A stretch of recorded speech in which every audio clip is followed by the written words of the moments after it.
Hello, ladies and gentlemen. Hope you guys had a good day off today. Kind of an off day. If you don't know who I am, my name is Shook. I make NBA DFS content, NBA content, NFL content, anything you can think of. All these videos, they get posted to this subreddit right here. My username is Shook. I make updates with all the news that comes out throughout the day. You can ask me questions about the slate leading up to lock. Really important here, so I'll have that link down below. And then if you ever need to get a hold of me privately, you can get a hold of me on X. Right here, I'll have that link down below. And then, if you're looking for more in-depth content, I will have my Discord link down below where I give you guys sportsbook plays, prize picks plays, in-depth analysis going over each slate, cores, flag plants, and GPPs, anything you can think of. So I'll have that down below. All right, let's go over my lineup from last night. This is my lineup from last night. So my core in GPPs, I mean, it was a pretty straightforward core. You just couldn't fade Jared McCain. Absolutely could not. He was a piss missile nuke. He was a core play for me. Yabusele core play, another just like can't fade him. He smashed. Same with Malik Beasley. So like Beasley core, Yabusele core, Jared McCain core, Giannis Antetokounmpo core, another one where you just couldn't fade. Just absolute nuke core, but they were the chalk. Just extremely good chalk. You just couldn't fade, in my opinion. Then I rounded out my lineup with Jalen Noel, Taurean Prince. We'll talk about that in a minute. Karl-Anthony Towns, you guys know I loved him. He was owned, which I expected. And then Cade Cunningham was my flag plant that I gave my Discord and GPPs. Basically a flag plant. Guy that I think is going to go a little bit overlooked by the field. He came in over his projected ownership, which was a little bit upsetting, but yeah, I do give flag plants. He was my flag plant for the Discord and GPPs. So let's talk about why I played Taurean Prince. And this can help myself get better. This can help you guys get better. Reason why I played Taurean Prince was we got Dame rolled out and we got Bobby Portis rolled out. And then after that, I wasn't considering Prince with just those two out. But then we also got Ryan Rollins out on top of that. So the Bucks were extremely thin. And one thing I noticed that projection sites were doing, they were giving Marjon Beauchamp 7, 8, or 9 minutes in their projections. And I just thought that was wild. So what I did is I gave those minutes to everyone else, and then I upped all the Bucks value pieces projections based off those minutes. And Taurean Prince, well, I had him projected for. I had him projected for like 26 fantasy points at 4.2K, and I knew no one was going to play him. So that is my reasoning behind Taurean Prince. I thought the Bucks would run an 8-man rotation, which they did. I thought he'd play probably all the minutes he can handle, 37 minutes or so. He played 45, so 40 in regulation. That was my reasoning behind Prince. I wasn't excited about it, but I thought I took the chance in GPPs.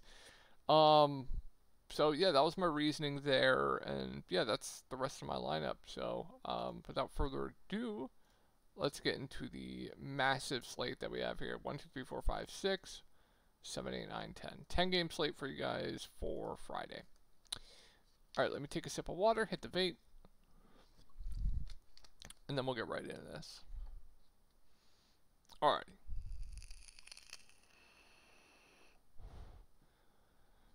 Let's go. Miami Pacers. Not a good spot for both sides here, but Jimmy Butler is going to remain out for Miami. So what you're going to get is you're going to get Bam Adebayo, Tyler Herro, Terry Rozier, Haywood Highsmith, and Kevin Love in the starting lineup. But he's only going to get his 2 shifts, and they're mainly going to go with the hot hand. They're going to play like some Duncan off the bench, more so Duncan. It's been of late.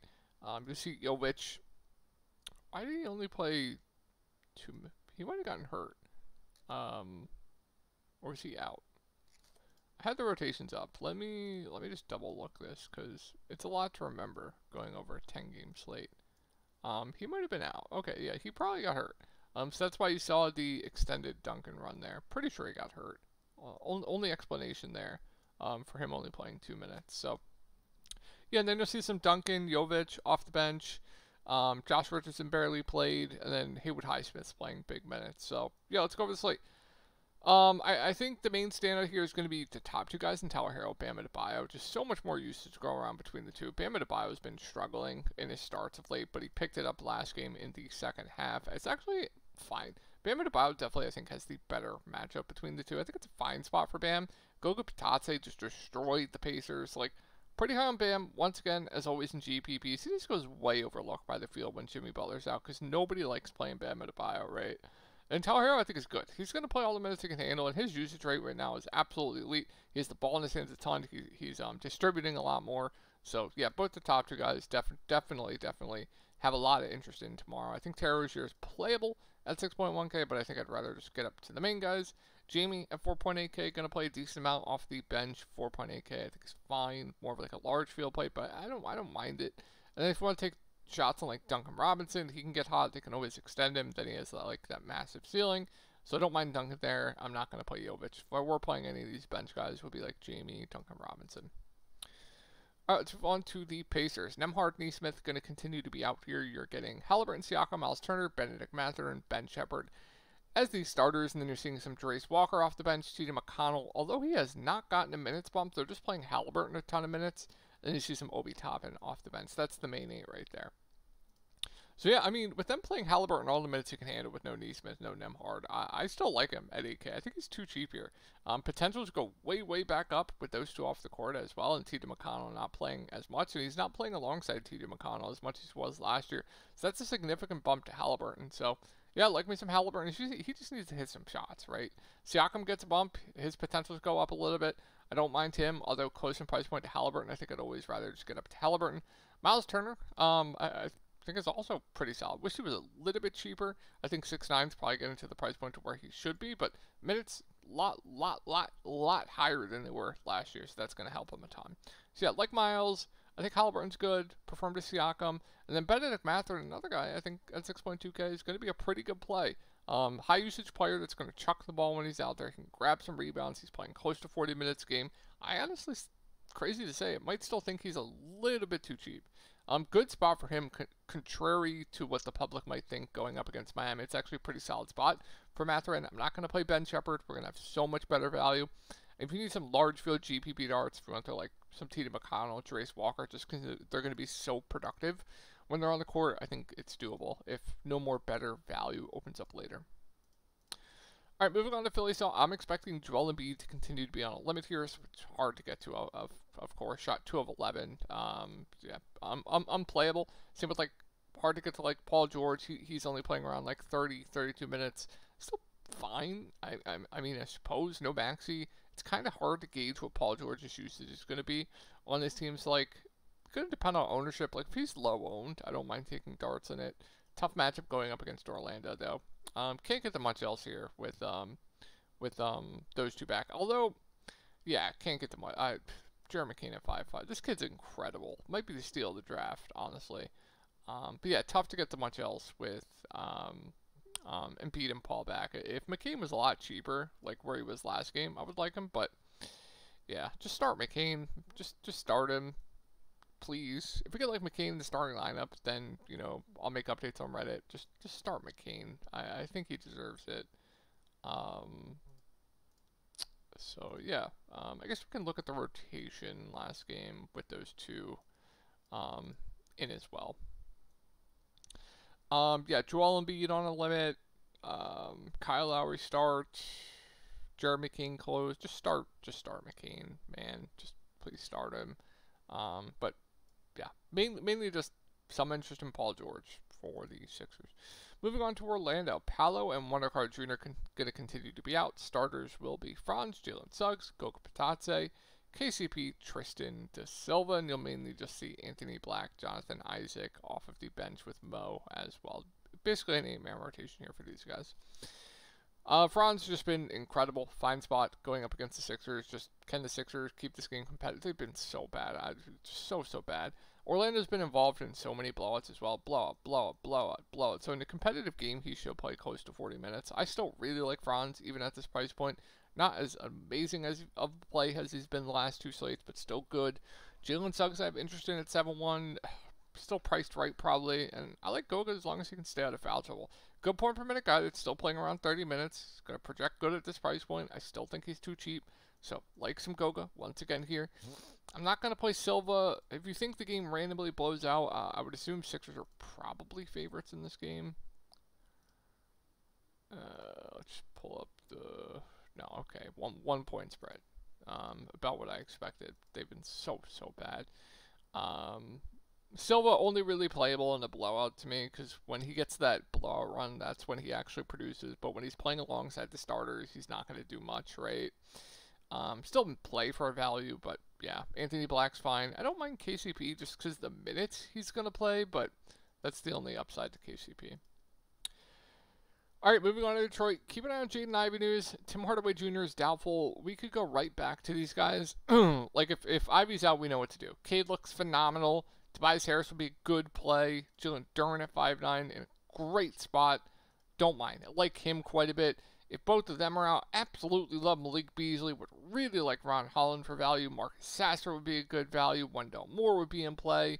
Although they probably just ride the hot hand between like Holland and Wendell Moore, but both will be in the rotation. Holland started last game.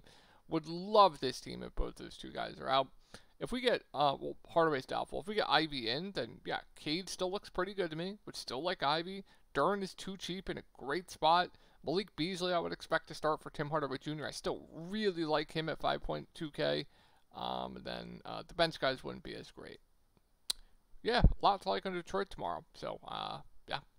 Moving on to Toronto. I think there's a good amount to like here. No Scotty, no Quickly, no Olynyk, no Bruce Brown. Starters, RJ, Pirtle, Grady, Oche, Davion. RJ Barrett at 8-1. Now the price point has come down a little bit with the team to himself. I am fine going right back to the well. His potentials go way up. He has the ball in his hands a lot more. Love RJ Barrett tomorrow. I think Pirtle, he's in a good spot. Should play all the minutes he can handle as long as he stays out of foul trouble. The game stays competitive. Him, Ivica Zubac, having like the two most improved seasons for centers. Still of interest there. Grady Dick, just a massive ceiling, but the floor is low when he's not hitting his shots. I would say he's more priced right. I'm not going to play Ochai. I know he continues to nuke. I will continue to fade. I'm not going to do it at that price point. And don't mind Davion Mitchell also. His potentials go way up when Quickly is out, so I don't mind Davion there. Boucher's getting the most run off the bench. Fine dart and large field GPPs. All right, great spot for these two teams. Phenomenal spot. Just sucks that Kuzma's back because that eats into a lot of the plays here. But yeah, Jordan Poole at 7-4. Another play I really like in GPPs tomorrow. I'm expecting him to be somewhat popular in a phenomenal spot. Kyle Kuzma still remaining on a limit, I believe. Got into foul trouble last game. But if we get news that he's like off his limit, we get normal minutes, I would love him at this price point. What do we have here? Cool Ball is fine at 6K, but loses a lot of usage with Kyle Kuzma back. Bub, priced right. Hard to go there at that price point. Sar, playable. Everyone else priced right. It's mainly just the top two guys here for me, and like Cool Ball I have some interest in. All right, let's move on to Atlanta. I mean, what are we doing with this price point with Trae Young? What are we doing? One of the best spend ups on the board. Absolutely love Trae Young tomorrow. I don't understand that price point. I am hoping people avoid him, but they won't. Absolutely love him. I really like Jalen Johnson, 8.9K. These top two guys look great. Thing is, we do have DeAndre Hunter back. I would expect him to come off the bench. It was just personal. See if they keep Rishisher in the starting lineup, or however you say his name. But that's going to take a hit to both. Capella, Kongwu, they're going to split the center position. Capella's been getting benched of late. Prefer Kongwu between the two. They're also playing Larry Nance. I don't know if Larry Nance even played last game. He did not. I don't know if he was out or not. 11-13. No, okay, he did play. But with DeAndre Hunter back, tough to go there. What else do we have here? I think that's it. Mainly just interested in like Trae Young, Jalen Johnson, DeAndre Hunter back muddies up the waters for all these other guys here. So yeah, really like Trae, really like Jalen, and then yeah, I guess I don't think they're gonna start Hunter. Maybe they just keep the Rook in the starting lineup or not. Then Capella, Kongwu. Fine options at their price points. Just like a nuke. Like, if one of them gets 25 minutes at their price points, they're probably going to have a good game. Yeah, that's mainly it. Hunter back definitely hurts a lot. there. Minutes-wise, that is. Moving on to Chicago, tough matchup here for Chicago. I don't like much here. I think Levine is okay at 6'8". Now, they were doubling Levine a little bit last matchup. Opened up a little bit for Nikola Vucevic, who I believe had a really good game. He had a fine game. Yeah, not much. I think Levine is okay at that price point. Does seem a little bit too cheap. Patrick Williams, she'll play around 30 minutes. I guess he's fine for value, too. He had a great game last game. Cavs were kind of giving him whatever he wanted. I watched the film. So I don't mind Paul for value, but nothing great here. Moving on to Cleveland, everyone probably here loved Donovan Mitchell. Just phenomenal spot for him. Chicago playing at one of the fastest paces in the league. They give up a ton of points to opposing guards. Just a great spot here. She'll play decent minutes. Love Donnie. I think Evan Mobley is a really solid play at 7.8K as well. I think Jared Allen's a little bit too cheap at 6'8", so I think Darius Garland's fine. I think all four of the top guys here look pretty solid. Karis LeVert should play mid-20s. He's a playable value. Couldn't pay me to play guys like a Okoro Dean Wade, so we'll just move right along here. Keep an eye on the Claxton news, but if Claxton plays, minutes are back up. He's off his restriction. We know he's generally a good point per minute guy, about over a fantasy point producer, can get defensive stats. So, like some Clax, if he plays, if he is out, then I would expect just Ben Simmons to start at the 5. If that's the case, I would really like Ben Simmons for value at 4.8. If Clax is in, Ben's still playable value, and then if Clax out, Dorian Finney-Smith gets a pretty big bump. I would like him for value. What else do we have here? Zaire at 4-1. I don't even mind. He absolutely nuked last slate. I believe, yeah, 11-13. Where are the Nets? Hello. Here they are.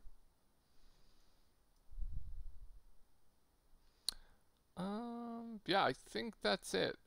Dorian being back hurts pretty much all the bench pieces, and Clax depends on Clax. If Clax out, you'll get more run for like Clowney, etc., but not a ton of interest there. I think it should bump to like Dorian Finney-Smith. Would like Ben Simmons a ton. And then always have interest in like, Cam Johnson, Cam Thomas. Don't love Dennis Schroeder with Ben back. That hurts his usage a decent amount. Moving on to Brooklyn here, we have Cat questionable. That's massive news. Jalen Brunson probable. Miles McBride questionable. Campaign probable. If Cat's in, do I have to say anything? I don't think I do. Phenomenal play. Jalen Brunson would be your pivot in GPPs, but this is Cat's team. I just prefer Cat. Josh Hart going to play a ton of minutes. That's the only upside. Good rebounder. Can stuff his stat sheet. 6'9", I think is fine. Just super, super safe to me. Same with like OG, Mikal, they're all fine. Just the sheer amount of minutes they're going to be playing. Mikal does seem a little bit too cheap.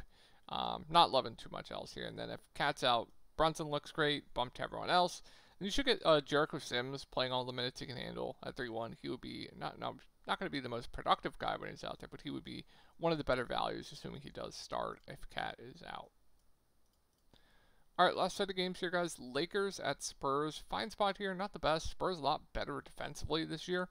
Rui Hachimura is questionable. If he's out, it'd be interesting to see who they start. Could start like a Connect unless they like him off the bench, but would be a bump to him. I would like Connect quite a bit for value. What else? Reddish has been starting, but don't love that.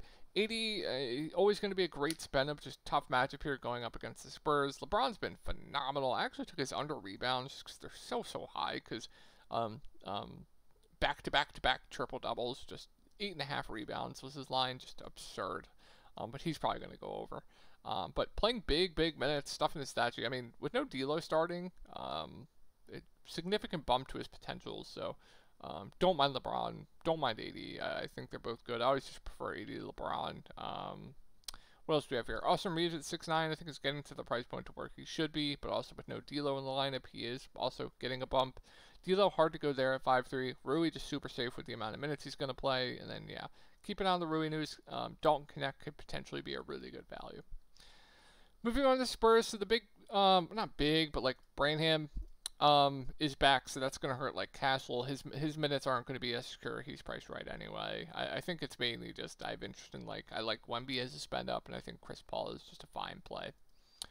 Moving on to the clips, what is Ty Lue doing? This game was close and he benched all the starters in the fourth quarter. I don't know if you guys saw that, but as long as the starters don't get benched, I always like to, like, he's too cheap. Now, I'd rather play Trae Young over James Harden at a similar price point, but still too cheap at 9.5.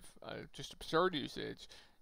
He always goes 6 of 15, 5 of 50. Can he have a good shooting? If he has a good shooting game, he's going to go for 70 fantasy points at some point. So, yeah, like James Harden quite a bit. I think Zoo is still good at 7-8. Just his role is a lot better this year. Kevin Porter Jr. has been getting benched. Dunn is fair value if you need it. Norm Powell at 7-1 has a massive ceiling. I don't think I'm liking much else here. I think Dunn's solid for value. Powell playable. Like Harden. Like Zoo. Moving on to Houston, just be careful with Jabari Smith at 4.5. They're really kind of going with the hot hand with like Tyrese and Amen Thompson, Jabari Smith. Jabari Smith, some games, like if I knew he got 30 minutes tomorrow, I'd really like him for value. But there's games where he's just going to play like 15 minutes, and they're going to go with like the young guys, Tyrese and etc. Amen, those guys. Like risky, but if you think he gets those minutes, would like him quite a bit for value. And that gets me to Tari Eason at 5K. Minutes, been very secure. Been playing mid to high 20s minutes. Great producer off the bench. I still like him quite a bit. I have a feeling he'll be popular tomorrow. I'm in. Probably getting to the price point to where he should be, but has the upside to play more minutes. We know he's a great point per minute guy. Fred VanVleet at 6.6 does seem a little bit too cheap. And then, yeah, love Sengun. Fine spot for him. What is this price point? 8.2K. He started the season at 9K, so yeah, really high on Sengun tomorrow at that price point. Jalen Green has a ceiling. Dylan Brooks is fine for value, just not going to do a ton when he's out there, but she'll play the minutes, need him out there for defense. I think it's okay. Moving on to Denver, Nikola Jokic is questionable. We know what to do if Jokic is out. Then Jamal Murray looks phenomenal. Then really like Michael Porter Jr. Then Christian Braun would look great. Westbrook will get a bump. Peyton Watson would be an amazing value. Strother would get a bump. Then Zeke Naji, I would assume, starts. He would look like a great. We know what to do. We jam Denver if Jokic is out. If Jokic is in, then Jokic one of the best spend ups on the board. Jamal Murray has just not looked great this year. Just not at all. Just not. If you want to buy low at that price point, I think it's okay. And then Michael Porter Jr., I mean, he's been their clear second best player right now at 6.5K. I have no issue paying that price point for him. And then Braun, good thing with him, he's just going to play a ton of minutes. That's the one good thing with him. I would say 5.3 still priced right. Westbrook priced right. I do like Peyton Watson quite a bit for value. I would say he's one of the better value plays on the slate right now as it stands. And then Strother is playable at 3.5. I actually think he's a good value. So like the value here for Denver, and then they would just be even better if Jokic is out. Moving on to the Pels, yeah, love Brandon Ingram at 8.9. Absolutely love him, even at that price point. Everyone out, just so much usage to go around. Love Brandon Ingram. I think Brandon Boston Jr. is a really good play at 6.4. What else do we have here? Trey Murphy, they've been kind of limiting his minutes, but I still like him quite a bit in GPPs. Javonte Green started for value at 4.5. He's a good value. Jalen Noel going to play a lot more off the bench. Like him quite a bit for value. Missy, I have no issue with at 5K. So there's a lot to like on this Pelicans team and in that game specifically. And there's going to be a good amount to like here on Phoenix. Who did Phoenix play last team? I want to say Sacramento was doubling Booker a ton. So we could see tough matchup here for Booker. OKC is probably going to throw a ton of doubles at Booker. But still, obviously, with no KD, no Beal, I think Booker's a great play. Just tough matchup. They might throw doubles at him. Just be a little bit careful there. Yusuf Nurkic is questionable if he's out. I like Mason Plumlee a ton for value at 4.6. Then Oso would be a fine value at 3K. He would be decent. Played 21 minutes, had 12 rebounds, a little bit of an outlier, but would still be firmly in play. Josh Koji at 3.8 can have a big role. Played 28 minutes off the bench last game. He's perfectly fine for value. Royce O'Neal started. He had a bad game, but I like him as a bounce back candidate. And then Tyus Jones is decent as well. Moving on to OKC, no Chet, no Hart, no Caruso. So you would think with those guys out, the grouping of like Wiggins, Joe, and Kaysen will play a lot more. No. Just no. Dusted off A.J. Mitchell for 26 minutes. We know what they're going to do. They're going to go with the hot hand, right? But with Caruso out, you should see a lot more minutes for Kaysen. I do like Kaysen in GPPs quite a bit for value. I like Joe. I like Wiggins. You should see more usage for them. More minutes. Kaysen probably my favorite point per dollar. Dort's playable. Love Jalen Williams at the 5. 8.3K is just a joke of a price with his rates at the 5. Really like him. I think SGA is a great spend up, so like this OKC team quite a bit tomorrow. Hope you guys had a great night, and I will talk to you all in the next video.